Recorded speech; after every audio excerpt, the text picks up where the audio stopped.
Les promesses de Dieu s'accomplissent dans l'aujourd'hui de nos vies. Bien-aimés du Seigneur, en ce jour, la parole de Dieu nous révèle quelque chose de formidable.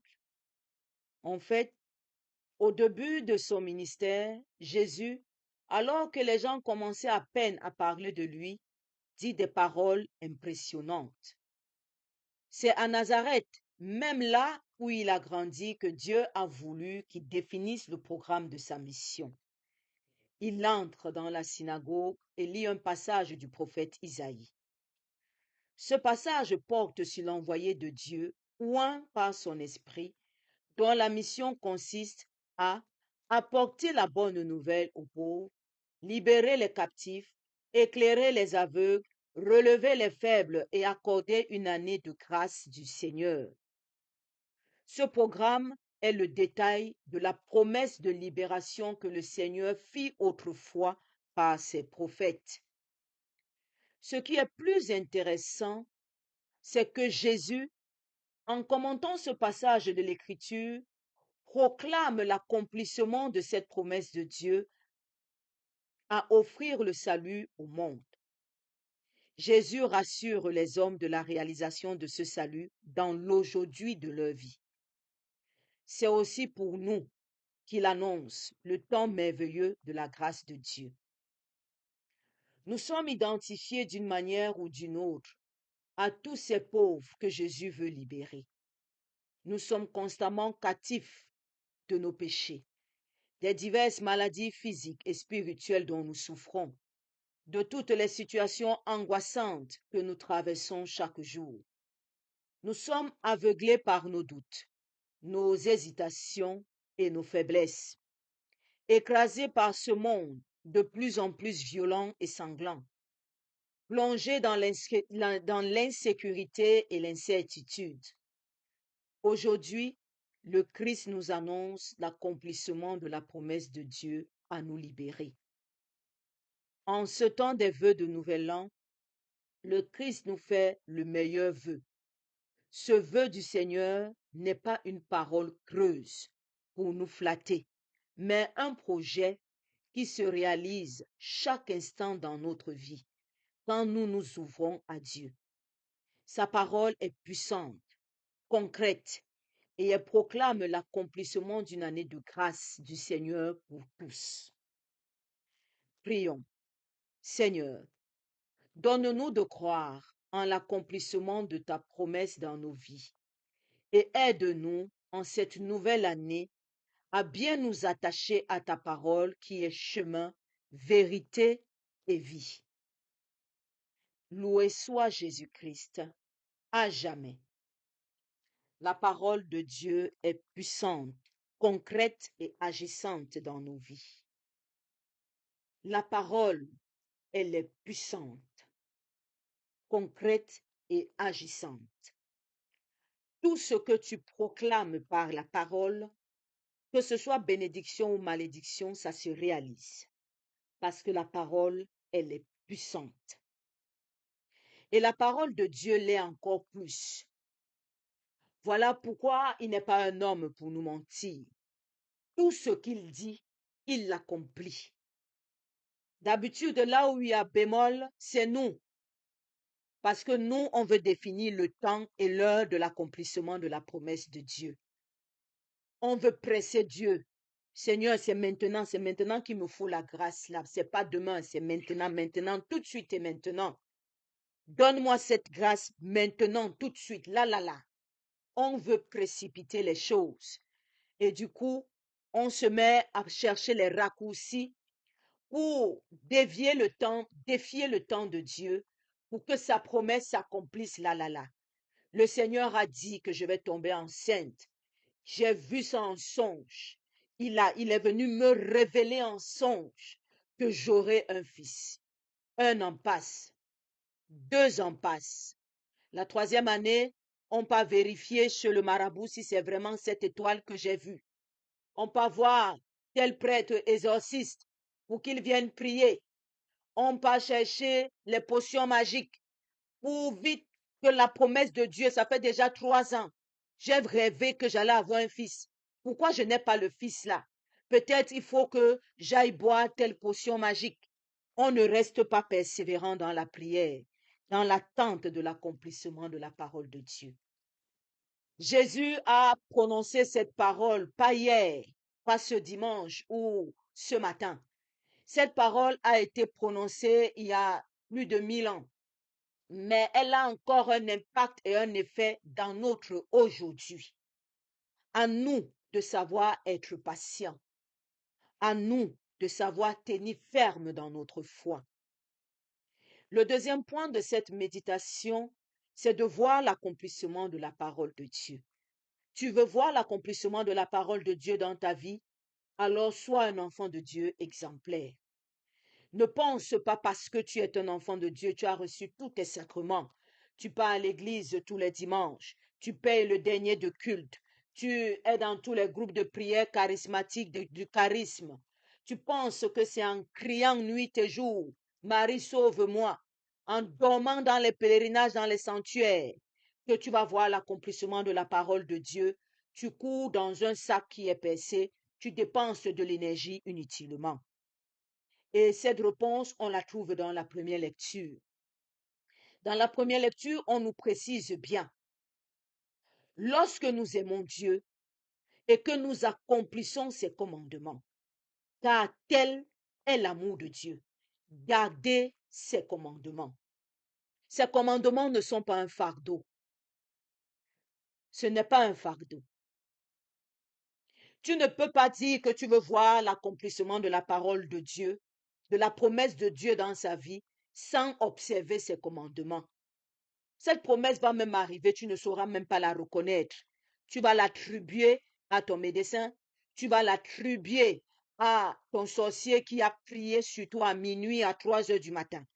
Tu vas l'attribuer à ta petite sagesse que tu penses avoir. Tu vas l'attribuer à ta petite force que tu penses avoir. Tu vas oublier que c'est la main de Dieu. Tout simplement parce que, un, tu ne le connais pas, deux, tu n'observes pas ses commandements. Je prends toujours cet exemple, une femme qui demande un enfant, mais qui déteste l'enfant du voisin.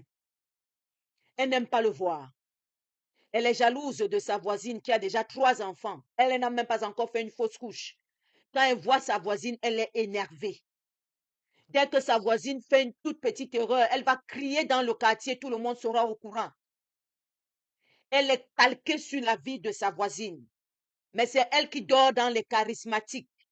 C'est elle qui dort dans les sanctuaires et qui demande la grâce de la procréation. Et quand Dieu est là, il attend sa conversion. Elle dit que chez les catholiques, il n'y a pas les miracles. Alors elle part voir chez les ibababababab. De ce côté-là, on leur a dit que quand le pasteur prie, le corps tremble, on vomit, on bave, et puis le mauvais esprit sort. On lui a dit quelque part que c'est sa grand-mère qui l'a attaché le ventre. C'est pour ça qu'elle n'arrive pas à tomber enceinte. Elle pourchasse tous les potions magiques. Elle oublie un détail. Elle n'a pas gardé les commandements de Dieu. Elle n'a pas su aimer l'enfant du voisin, de la voisine, mais elle veut que Dieu lui donne un enfant. Comment tu veux voir l'accomplissement de Dieu dans ta vie si tu ne l'aimes pas? Parce que tu ne peux pas dire que tu aimes Dieu et que tu détestes son frère ou ta sœur. Tu ne peux pas le dire. C'est que tu te mens en toi-même, comme l'a dit la lecture. Si quelqu'un dit j'aime Dieu alors qu'il a de la haine contre son frère, c'est un menteur. Voilà pourquoi le pardon est le sommet de l'amour. Le pardon, c'est le sommet de l'amour. Le plus haut degré de l'amour, c'est le pardon. Si tu ne peux pas pardonner à ton frère, tu espères que Dieu va te pardonner et va accomplir ton plan de vengeance. Parce que tu prends Dieu pour ton guerrier de tous les combats. Seigneur, il faut faire du mal à mon frère. Il m'a insulté, elle m'a traité de stérile. Il faut que son enfant meure. Il faut donner la maladie à son enfant, comme ça elle va goûter la saveur. Tu es là à prier contre les commandements que Dieu t'a donnés. Et tu espères voir l'accomplissement de la parole de Dieu dans ta vie. Tu ne verras rien du tout. Parce que tu vas demeurer aveugle. Bien au contraire, tu approfondis ton aveuglement. Et après, on accuse que le prêtre n'a pas bien prié. Vraiment, la neuvaine que j'ai faite, ça n'a pas marché. Ah, pourtant, j'ai fait la neuvaine, j'ai jeûné. J'ai fait le jeûne Esther, le jeûne sec. Mais je ne vois pas l'accomplissement de la promesse de Dieu. Je suis toujours là au même état. Je sors de chez les catholiques, là, il n'y a rien de bon là-bas dedans. Je m'en vais voir le pasteur. On m'a dit que quand il prie, les choses se passent. Alors je m'en vais là-bas. Et on devient une prostituée spirituelle. Quand ça ne marche pas là-bas, on saute, on tombe de l'autre côté. On a tous les prières dans le téléphone. On a le kanguka, on a le kanguki, on a le kanguko, on a toutes les prières, on les récite matin et soir. Mais nos vies, nos cœurs sont endurcis. Et on espère voir la promesse de Dieu. On espère goûter à la bonne nouvelle. Non, vous n'allez pas goûter à cette bonne nouvelle. Dieu est juste. Il n'est pas un Dieu injuste. Il nous aime tels que nous sommes. Mais à nous d'être honnêtes aussi. De nous reconnaître petits devant lui. De nous reconnaître pécheurs. Et quand tu sais te reconnaître pécheur, tu sais que l'autre aussi a le droit de pécher. L'autre aussi a le droit de te faire du mal. Parce que toi-même, tu n'es pas saint. Alors tu dois lui pardonner. Parce que Dieu te pardonne tes propres péchés. Tu dois pardonner aussi à ton frère. Parce que toi, tu non plus, tu n'es pas saint. Quand tu es là à pointer le doigt accusateur, c'est tel bombe qui a volé mon étoile. C'est tel grand-père qui a bloqué ma vie. C'est telle personne qui a bloqué ma vie, il a mis le cadenas dessus. On ne dit pas que ça n'existe pas. Mais parce que vous leur donnez de l'importance, ils réussissent à vous atteindre. C'est vous qui ouvrez la porte au mal. Et il entre dans votre vie, il s'installe et il prend le café dans votre maison. C'est parce que vous lui ouvrez la porte. Au lieu de tourner votre regard vers Dieu, faire ce que Dieu vous demande et laisser Dieu s'occuper des combats qui ne sont pas les vôtres, vous êtes là à dialoguer avec le diable, à sympathiser avec lui, à lui donner une valeur qu'il n'a pas. C'est toi qui as bloqué ma vie. C'est toi qui as neutralisé mon étoile. C'est toi qui as fait en sorte que mon ventre soit stérile. Tu lui donnes une gloire qu'il n'a pas. Pourquoi tu ne donnes pas cette gloire à Dieu? Pourquoi tu ne dis pas à Dieu, Seigneur, si tu as dit que pendant 3 ans, je vais rester stérile, que ta volonté soit faite. Je l'accepte et je l'assume. Et je porte cette croix jusqu'au jour où tu vas accomplir ta promesse dans ma vie. Pourquoi vous n'avez pas cette parole et laissez le diable faire son show? Ne pas s'occuper de lui. C'est ça, accomplir la parole de Dieu. Le commandement de Dieu, les commandements de Dieu ne sont pas un fardeau. Quand tu connais le Dieu en qui tu sers, tu ne t'occupes pas de ce que le mal fait dans ta vie. Tu es concentré sur ce que ton Dieu fait et tu es patient dans la prière. Tu ne donnes pas un ordre à ton Dieu. Seigneur, j'ai fait la neuvaine, alors au bout de ma neuvaine, je veux mon enfant. Non, le Seigneur a reçu ta prière. Il a agréé à toi d'être patient. Il a dit, ça s'accomplira. Et ce que Dieu dit, il fait. Il n'est pas un homme pour nous mentir. Ce qu'il dit, il l'accomplit et il accomplit toujours. Alors ayons des paroles tournées vers notre Dieu et accomplissons ce qu'il nous demande, de nous aimer les uns les autres. Dans aimer, il y a le pardon. Dans aimer, il y a la réconciliation. Dans aimer, il y a la compassion. Dans aimer, il y a la consolation. Apprenons à nous aimer. Ne nous aimons pas seulement parce qu'on est du même village, on est de la même obédience catholique, on est de ceci, de la même race, du même pays. Aimons-nous tout simplement parce que Dieu nous aime tout simplement. Et tout ce qu'il dit dans notre vie, on verra l'accomplissement de cela. Nos yeux verront cet accomplissement dans nos vies, mais pas à notre temps, mais au temps voulu par Dieu et par Dieu seul. À nous de tenir ferme dans notre foi et de ne pas dévier ni à gauche ni à droite. Loué soit Jésus-Christ à jamais. Bénissons le nom du Seigneur. Nous rendons grâce à Dieu. Amen.